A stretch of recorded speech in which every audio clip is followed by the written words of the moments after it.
మనకి ఒక 133 గజాల్లో కట్టిన G+2 independent house Kankipadu sub register ఆఫీస్కి ఎగ్జాక్ట్గా ఒక 100 మీటర్ డిస్టెన్స్లో అయితే సేల్కి వచ్చింది. అందరికీ నమస్కారం, నా పేరు సతీష్, మీరు చూస్తున్నారు జేఎస్బీ ప్రాపర్టీస్. ఫ్రెండ్స్, హౌస్ చూడొచ్చండి.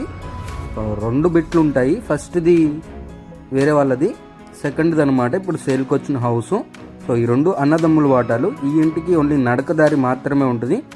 సో G+2 హౌస్ అయితే రీసెంట్గా 3 ఇయర్స్ అవుతుంది కన్స్ట్రక్షన్ జరిగి. సో G+2 ప్లాన్ ఉందండి. ఇది ఒక అర్జెంట్ సేల్ ప్రాపర్టీ అండి. రీజనబుల్ ప్రైస్లోనే సేల్ చేయడానికి రెడీగా ఉన్నారు. సో ఇక్కడ నుంచి స్టార్ట్ అవుద్ది అనమాట. 133 గజాలు. మనకి గుమ్మలన్నీ ఈస్ట్ ఫేసింగ్ గుమ్మాలు ఉంటాయండి. ఇది నడక వచ్చేసి ఉత్తరం దారి నడక అనమాట. చూడొచ్చు, అన్ని ఈస్ట్ ఫేసింగ్ అండి. కింద గ్రౌండ్ ఫ్లోరు సింగిల్ బెడ్రూమ్ పోర్షన్లో 2 వేసారు, 3 రూమ్స్ ఉంటాయి. So first floor double bedroom portion ఒకటి వేసారు. సో పైన సెకండ్ ఫ్లోర్ అయితే ఓన్లీ స్లాబ్ వేసి అయితే వదిలిపెట్టారన్నమాట. చూడవచ్చు. సో 2 సేమ్ ఉంటాయండి పోర్షన్స్. నేను మీకు ఒక పోర్షన్ అయితే చూపిస్తున్నాను. గ్రౌండ్ ఫ్లోర్లో ఫస్ట్ కిచెన్ ఇచ్చారు. ఇదంతా హాల్ లాగా ఉంది. రైట్ సైడ్ మనకి బెడ్రూమ్ అయితే ఇచ్చారు ఫ్రెండ్స్.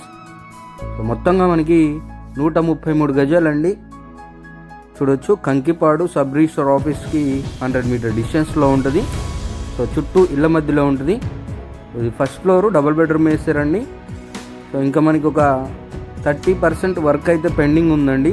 సో మనకి రీజనబుల్ ప్రైస్లోనే ఇస్తారు. సో ఇప్పుడు ఇల్లు ఎలాగుందో అలాగే సేల్ చేయడానికి రెడీగా ఉన్నారు. చూడొచ్చు, ఇదొక బెడ్రూమ్. ఇదంతా కంప్లీట్గా డైనింగ్ ఏరియా. ఇక్కడ సపరేట్గా పూజ గది ఇచ్చారు. ఇదంతా కిచెన్ అనమాట. ఇదొక బెడ్రూమ్ అండి. బడ్జెట్ వచ్చేసి మనకి 80 lakhs చెప్తున్నారండి, 80 లక్షలు. ఫిక్స్డ్ ప్రైస్ అయితే ఏమి కాదు, స్లైట్ నెగోషియేషన్ ఉంటుంది. అలాగే ఈ ప్రాపర్టీకి మనకి బ్యాంక్ లోన్ ఫెసిలిటీ కూడా ఉంటుందండి. 80 to 100% వరకు బ్యాంక్ లోన్ కూడా తీసుకోవచ్చు. చూడవచ్చు, ఇది ఒక పైన స్లాబ్ వేసి వదిలిపెట్టేశారు. రూమ్స్ అయితే కట్టుకోవాల్సి ఉంటుంది. సో మరిన్ని వివరాలకి నన్ను కాంటాక్ట్ అవ్వండి. Take care. జై హింద్.